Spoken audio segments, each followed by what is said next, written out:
IKEA दुनिया की सबसे अजीब लेकिन इनोवेटिव कंपनियों में से एक है। हर साल यह कंपनी कुर्सियों, बुकशेल्फ्स और यहां तक कि स्वीडिश मीटबॉल्स जैसी चीजों से $50 बिलियन से ज्यादा की कमाई करती है। आज आइकिया दुनिया का सबसे बड़ा फर्नीचर रिटेलर है और अजीब बात यह है कि यह दुनिया की 50 सबसे बड़ी रेस्टोरेंट चेन में भी शामिल है। लेकिन यह सब शुरू हुआ एक डिस्लेक्सिक फार्म बॉय से, जिसने पैसे कमाने के लिए माचिस बेचना शुरू किया। यह आइकिया की क्रेजी लेकिन सच्ची कहानी है, जो एक दिल दहला देने वाली घटना से शुरू होती है। 1890 के दशक में जर्मनी के एक अमीर परिवार के आचिम कैम्प्राड को फ्रांसिस्का नाम की लोअर क्लास महिला से प्यार हो गया, लेकिन उनके माता पिता को यह रिश्ता मंजूर नहीं था। इस वजह से आचिम और फ्रांसिस्का स्वीडन के एक छोटे से गांव में बसने चले गए। अपनी सारी जमा पूंजी लगाकर आचिम ने 450 एकड़ का एक फार्म खरीदा ताकि वह और उनका परिवार खेती कर सके। लेकिन खेती के अलावा उनके पास कुछ नहीं था। 1 साल बाद आचिम को पैसों की सख्त जरूरत पड़ी, लेकिन जब लोकल बैंक ने उन्हें लोन देने से मना कर दिया तो उन्होंने अपनी निराशा में एक भयानक कदम उठाया। कहते हैं कि घर लौटकर आचिम ने अपनी बंदूक उठाई, पहले अपने कुत्तों को मारा और फिर खुद को गोली मार ली। उनकी पत्नी फ्रांसिस्का, जो 27 साल की थीं, 3 बच्चों और एक आने वाले बच्चे के साथ बिल्कुल अकेली रह गईं। लेकिन वह एक बहादुर महिला थीं। उन्होंने अपने दुख को पीछे छोड़ते हुए फार्म को संभाला और अपने बच्चों को अच्छे से पाला पोसा। कई सालों की मेहनत के बाद फ्रांसिस्का एक सम्मानित महिला बन गई। 1926 में उनके प्यारे पोते इंगवार कैम्प्राड का जन्म हुआ। यही लड़का आगे चलकर आइकिया का फाउंडर बना। 1950 के दशक में आइकिया अपनी तेज रफ्तार ग्रोथ से सबका ध्यान खींच रहा था, लेकिन यह बात स्वीडिश फर्नीचर डीलर्स के एक ग्रुप को बिल्कुल रास नहीं आ रही थी।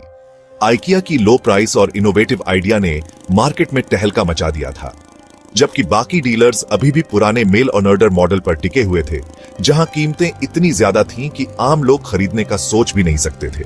नतीजा, स्वीडिश फर्नीचर डीलर्स ने आइकिया के खिलाफ एकजुट होकर एक संगठन बनाया, national association on furniture dealers. इनका मकसद साफ था, आइकिया को मार्केट से हटाना। उस दौर में ट्रेड फेयर्स का बहुत महत्व था। यही वो जगह थी जहां ग्राहक नए डिजाइन्स देखते और फर्नीचर ऑन ऑर्डर करते। लेकिन इंगवार कैम्प्राड ने ट्रेड फेयर्स में भी सबको हैरान कर दिया। बाकी डीलर्स जहां सिर्फ ब्रोशर और नमूने लाते थे, वहीं इंगवार असली फर्नीचर साथ लेकर आता और इसे इतनी किफायती कीमतों पर दिखाता कि ग्राहक आइकिया के स्टॉल पर उमड़ पड़ते। यह देखकर बाकी डीलर्स ने एक चाल चली। उन्होंने आइकिया के खिलाफ शिकायत दर्ज कराई कि ट्रेड फेयर्स का असली मकसद सिर्फ प्रोडक्ट्स दिखाना है, बेचना नहीं। और नतीजा, आइकिया पर ट्रेड फेयर्स में फर्नीचर बेचने पर रोक लगा दी गई। ट्रेड फेयर्स में बैन लगने के बाद आइकिया को बड़ा झटका लगा, लेकिन इंगवार कैम्प्राड हार मानने वालों में से नहीं थे। उन्होंने फैसला किया कि अगर लोग उनके पास नहीं आ सकते तो वो खुद लोगों तक पहुंचेंगे। इंगवार ने कैटलॉग मार्केटिंग को एक नया रूप दिया। उन्होंने आइकिया का पहला विस्तृत कैटलॉग तैयार करवाया, जिसमें उनके हर प्रोडक्ट की तस्वीरें, कीमतें और डिटेल्स थीं। यह कैटलॉग घर घर पहुंचने लगा और ग्राहकों को स्टोर्स जाने की जरूरत ही नहीं रही। बस कैटलॉग देखकर ऑर्डर दीजिए और आइकिया आपकी जरूरत का सामान आपके घर तक पहुंचा देगा। लेकिन दूसरी तरफ national association on furniture dealers ने एक और चाल चली। उन्होंने आइकिया के सप्लायर्स पर दबाव बनाना शुरू कर दिया। फर्नीचर इंडस्ट्री के बड़े बड़े सप्लायर्स ने आइकिया को सामान देना बंद कर दिया। यह एक और बड़ा झटका था।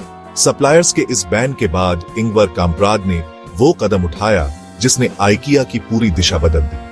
उन्होंने फैसला किया कि अब वो अपने खुद के सप्लायर्स बनाएंगे। इसके लिए उन्होंने छोटे और मझोले कारीगरों से संपर्क करना शुरू किया। उन्होंने छोटे गांवों और कस्बों में लकड़ी के काम करने वाले हुनरमंद कारीगरों से साझेदारी की। इससे 2 फायदे हुए। आइकिया को कम कीमत पर बढ़िया सामान मिला और छोटे कारीगरों को उनके काम के अच्छे दाम। यही वो दौर था जब आइकिया ने अपना सबसे बड़ा इनोवेशन किया, फ्लैट पैक फर्नीचर। इसका मतलब था कि फर्नीचर को अलग अलग हिस्सों में तैयार किया जाए, जिसे ग्राहक खुद आसानी से जोड़ सके। फ्लैट पैक फर्नीचर ने न सिर्फ आइकिया की लागत घटाई बल्कि उनके प्रोडक्ट्स को बेहद पोर्टेबल भी बना दिया। ग्राहक अपनी कार में ही फर्नीचर ले जा सकते थे और घर जाकर उसे खुद असेंबल कर सकते थे। यह इनोवेशन आइकिया के लिए गेम चेंजर साबित हुआ। बाकी डीलर्स जहां भारी भरकम और महंगे फर्नीचर पर टिके हुए थे, वहीं आइकिया ने ग्राहकों को एक स्मार्ट, सस्ता और सुविधाजनक विकल्प दे दिया।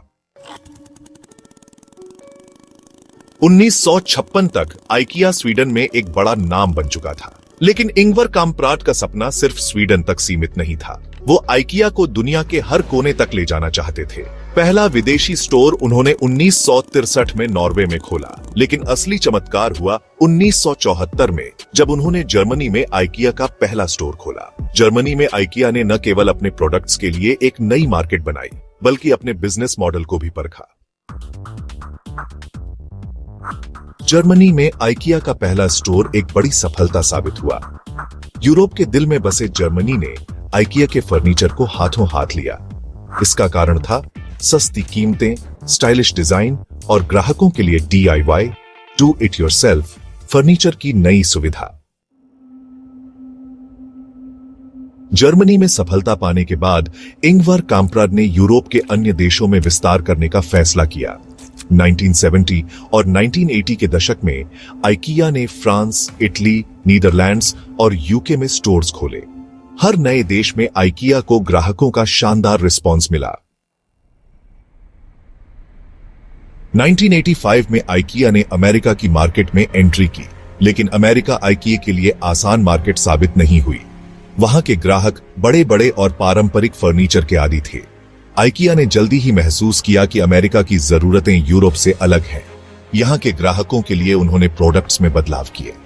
उन्होंने बड़ी साइज के बेड, सोफे और डाइनिंग टेबल तैयार किए, जो अमेरिकी घरों में फिट हों। 1990 के दशक में आइकिया ने एशिया की मार्केट में कदम रखा। सबसे पहले जापान में स्टोर खोला गया और फिर धीरे धीरे चीन और भारत जैसे देशों में विस्तार किया। भारत में आइकिया ने 2018 में हैदराबाद में अपना पहला स्टोर खोला। भारत में आइकिया के लिए चुनौतियां अलग थीं। यहां के लोग पहले से बने फर्नीचर को प्राथमिकता देते हैं, लेकिन आइकिया ने यहां भी अपनी खास रणनीति अपनाई। सबसे पहले भारतीय कस्टमर्स के लिए लोकल डिजाइन्स तैयार किए, दूसरा कीमतों को कम रखा और तीसरा DIY फर्नीचर के साथ असेंबल सर्विस का भी विकल्प दिया।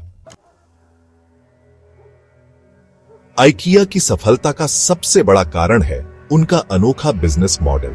उनके हर फैसले में ग्राहकों की सहूलियत और सस्ते दामों पर फोकस होता है। फ्लैट पैक फर्नीचर ने न केवल आइकिया की लागत घटाई, बल्कि ग्राहकों को सस्ता फर्नीचर भी दिया। आइकिया का अपना मैन्युफैक्चरिंग नेटवर्क है। वो सीधे कारीगरों से जुड़ते हैं, जिससे बिचौलियों का खर्च बच जाता है। आइकिया का हर कैटलॉग एक मास्टरपीस है। अब उनके कैटलॉग के साथ साथ वेबसाइट और ऐप भी ग्राहकों को उनकी पसंद की चीजें खोजने में मदद करते हैं। आइकिया स्टोर्स को खास तौर पर इस तरह डिजाइन किया गया है कि ग्राहक पूरे स्टोर का एक्सपीरियंस ले। यहां सिर्फ खरीदारी नहीं होती, बल्कि एक जर्नी का एहसास होता है। आज आइकिया के दुनिया भर में 400 से ज्यादा स्टोर्स हैं। 50 से ज्यादा देशों में वो अपना बिजनेस कर रहे हैं।